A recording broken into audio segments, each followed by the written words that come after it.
Сәлем баршаңызға, бүгінгі видеоға қош келдіңіздер. Мен осыдан бір жыл бұрын макаппен жұмыс істеу туралы салған болатынмын, салған едім, алайда YouTube блоктап тастады, я болмаса маған взлом жасалды, сөйтіп өшіп қалды. Енді бұл жолы ол кезде тулдың қалай өзгертеміз деп жазып едім, және де ол кездегі жасаған видеом Photoshop CS6 мен жасалған. Яғни қазір Photoshop'ның бағыттары өзгерді, нелері өзгерді деген сияқты өзгерістер бар 2021 жылғы Photoshop'та. Сондықтан сіздерге жаңадан түсіргелі отырмын. Бүгінгі неде қалай біз макаптарды аламыз, тегін аламыз, және де қалай қолданамыз, қалай өзгерте аламыз, я болмаса қалай артқы фонынсыз басқа жаққа көшіре аламыз, соның барлығын айтамын. Енді ең бірінші келетін болсақ, макапты қалай аламыз? Сізге алдымен сұрақты қойып аламыз. Сізге тудың макапы керек пе? Сізге кітаптың макапы керек пе? Макап деген сөз ол сенің суретіңді бейнелейтін нәрсе. Тек қана жазумен ғана шектелмейді ол. Тек сенің суретіңмен, сенің дизайныңмен шектеледі. Мысалы, кітап деген сияқты шектеледі деп дұрыс айтпадым, әрине, солай жасалады. Енді бүгінгі макапты қызық болсын, давай автокөліктің макапын алайық. Енді біз Google-да ашамыз, жазамыз download car macap for free PSD. Енді бізге біраз нәрселер шығарды. Енді біз қайсы бізге керек екенін не алмай, macap free, мысалы біреуін ашайық. Макап, мокап, негізі солай жазылады. Енді сіз көріп тұрсыздар, макаптың әр түрі тұр. Міне қарасаңыздар, біз жақсы сайтқа кірдік, макап free. Мысалы, міне көрсетеді сізге. Upload your image. Міне, мынау осылай болады, түсін өзгертесің, міне. Бұлай болады, мына жерге суретіңді қоясың, мына жаққа түсін өзгертіп, өзіңнің дизайнды енгізесің деп тұр. Міне мынандай. Грузовиктердің машинасы тұр. Міне. Әдемі. Өте жақсы макаптар бар екен. Міне көліктің ғана макап емес, кітаптың макаптарын көп іздеймін, мысалы мен кітапханашы ретінде, дәл сол сияқты. Енді бұл жерде біз pickup truck макап for free. Бізге кішкене қажет емес ау деймін, өйткені артқы бейнелер кішкене бізге сәйкес келмейді. Дизайнер ретінде болмайды. Бірақ та негізінде қолдануға болады. Енді қазір бізге ыңғайлысы бұл жерде табамыз. Міне, Aston Martin free download attribution required macap for license. Мына жақта лицензия сұрайды екен, бірақ көрейік. Thanks, your download is starting in 10 seconds. Қазір 10 секундтан кейін бізге жаңағы жүктеу басталады бізде, күтеміз, дайындап жатыр. Оған дейінді басқа макаптарды қарасақ болады екен. Міне скейтбордтың макапы бар, басқа макапы бар. Өзіміздің суретімізді, өзіміздің дизайнымызды енгізу. Былайша айтқанда. Енді бізге қазір PSD Freebase деген сайтты көрсетіп отыр. Осы жерден аласың деп отыр ғой. Hope you like it, enjoyed it. Қазір. Бұлар енді ссылкасын қайда қойды екен. Бұл жерде барлығында ссылка бола бермейді дейді, және тағы бір нәрсе айтатын болсақ, көбісі тегін болғанмен бірден бере салғысы келмейді. Мысалы, подписка жаса деуі мүмкін. Қазір біз жақсы біреуін жасайық. Бұлай өтірік бүйтіп қоямыз. Жоқ, алданбайды екен. Oh wait, міне. Oh wait, 190 seconds, so 80 seconds. Я болмаса күтесіз, я болмаса жаңағы нәрселер жасайсыз. Енді міне бізге дайындап қойды. Шамасы біз жаңағы әрекетті жасады деп ойлаған сияқты енді сайттар. Бірақ біз кәсіби дизайнер емес ретінде осылай алуға тура келеді. Кенерек қаржы жиналғанда біз лицензиялы дүниелерді алуға тырысамыз. Кез келген дизайнердің жолы осындай нәрселерден басталады. Енді қазір бізге жазылады Aston Martin Car Branding Macap Free PSD. PSD дегеніміз жаңағы Ол Photoshop'тың жаңағы файл түрі ғой. Мысалы, программанікі X болады деген сияқты, Word'ка docx болады деген сияқты, PowerPoint'ка PPTX, я болмаса PPT болуы мүмкін деген сияқты ғой. Дәл сол сияқты PSD деп аталады. Енді қазір бізде көшір жүктелді. Енді біз открыть. Не көрдіңіздер ғой, менде лицензия жоқ, себебі мен кәсіби дизайнер емеспін. Міне, біз былай да ашып алсақ болады. Автоматика брендинг мака PSD. Photoshop'қа әкелеміз, басып жібереміз. Программа бізге бұны ашып береді.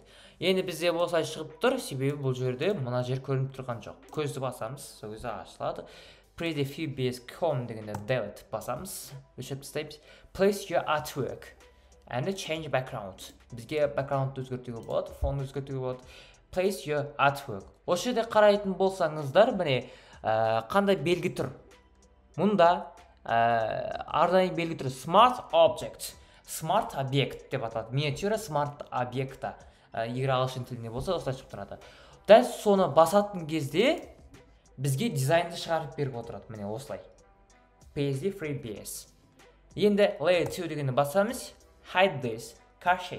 Бұл жерде өзі дайындап қойыпты. Міне былай етесіз ғой. Мысалы, Command Z басам да мен. Command Z басам.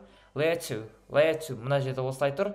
Енді біз мұнаны басып отыра, осылай көрінеді екен ғой деп шамалап аламыз. Көлікке осылай тұрады екен ғой деп. Сосын мына жақсы макап екен. Енді қайттан указывать на видимость слоя дегенді өшіріп тастаймыз. Көзді жауып тастаймыз да, енді мына жерде өзімізге өзгертеміз. Мысалы, мен өзімнің немді компаниямды қоямын. Міне компанияда қазір біз өзіміздің логотипіміз қояйық. Лого. Мен логотипім өте қарапайым, текстпен ғана жазылған. Ойу, анау-мынау жоқ. Так. Мен өзімнің логотипімді бүйтіп қоямын. Міне ортаға қарай тұрады да. Layer 2 дегенде мен қазір фон қайда? Фон өшіріп тастағам ба? Жарайды, мен қазір фиолет түске қоямын. Стив Джобс екеуміз фиолет түсті қатты жақсы көреміз. Так. Міне қойдық. Қазір кішкене сіздерге тағы бір скилл көрсетейін. Осылай қоямыз да.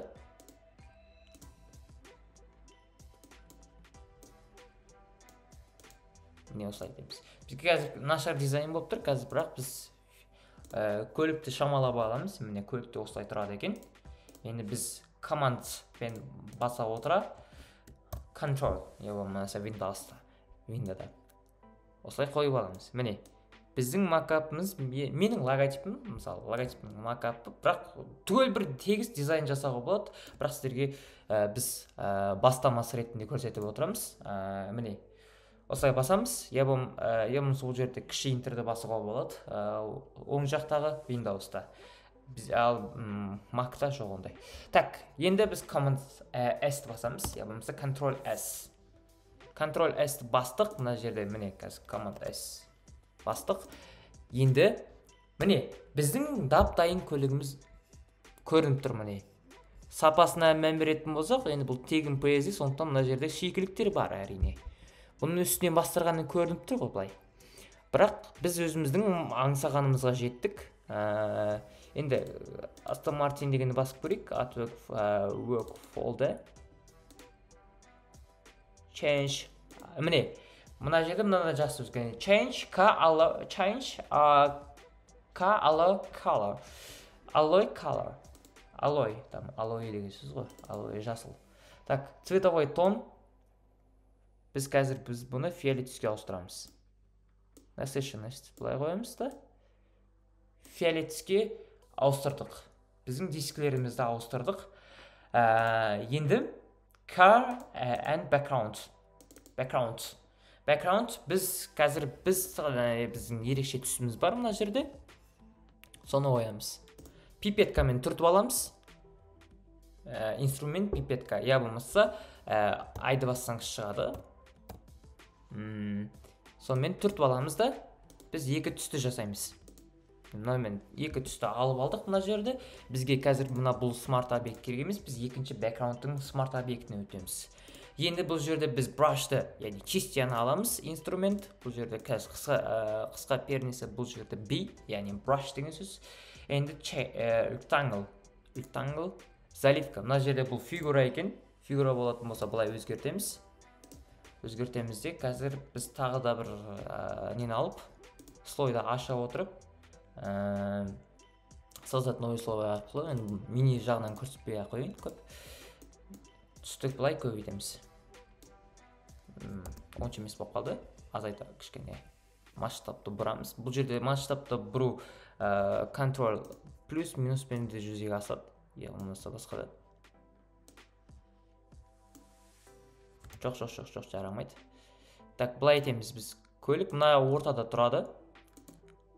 Ортада тұратын болса, біз мына жерді өзгертуіміз керек қой.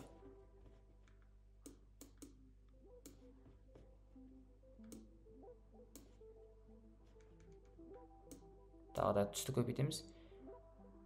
Міне. Осында бір жер.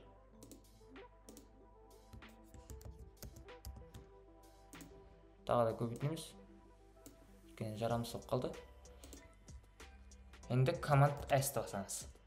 Command S-ті басамыз. Енді біз артқа қайтамыз. Міне, біздің макапымыз дайын. Енді бұдан да басқа да жақсы етуге болады мұна жерде.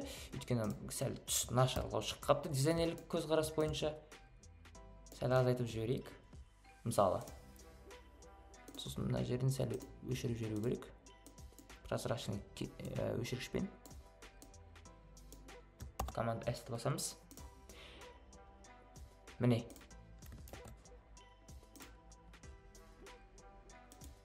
Аса бірақ айырмашылық көп тұрған жоқпын, жарайды. Басы біз өзіміздің мақсатымызға жеттік. Бұл жерде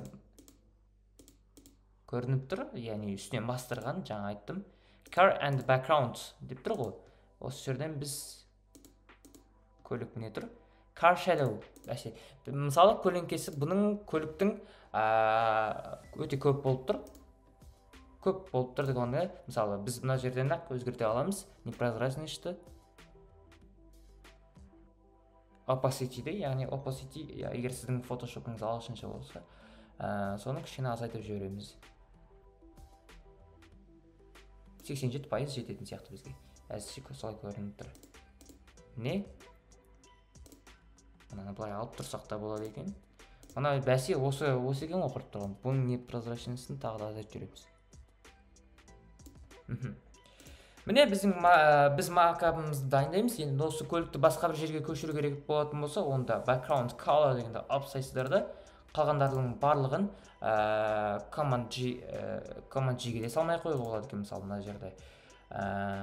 Automatic free markup деген сөзді Shift Command-ты басып, яғни Shift Control-ды басып, басқа бір жұмысқа қоюға болады. Міне осылай бүгінгі видео бейне ұнады деген ойдамын. Сіздерді осындай әртүрлі макаптардың түрін қолдансаңыздар болады. Бұл жерде неше түрлі макаптар, car wash cup-ын, template, мысалы визитканың макаптары деген сияқты, смартфонның макапы көп, өте көп макаптарды қолдансаңыздар болады. Сіздерге сәттілік тілеймін. Осындай дизайнерлік бейнелерді, тағы да басқа бейнелерді қарасаңыздар болады. Сонымен келесі бейне сабақтарда көріскенше.